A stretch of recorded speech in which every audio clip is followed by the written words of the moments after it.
Mga kaibigan, Jackliner Bus 8877 biyaheng Lucena, Cubao, Camias via C5 Market, pwede papuntang GMA, pwede papunta sa mga mukbangan sa North EDSA, si Kuya Edgar Espinida.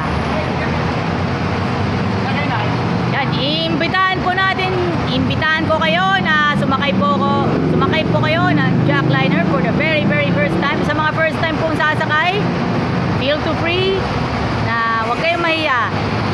Sakay na kayo sa Jackliner, pero alam naman natin, maganda ang mga services, maganda ang serbisyong inilatag ng Jackliner para sa ating lahat, for the public, and of course, syempre, swak na swak ang pamasahe ninyo, swak na swak sa budget ng kabataang Pilipino. Tara, let's sakay na sa Jackliner.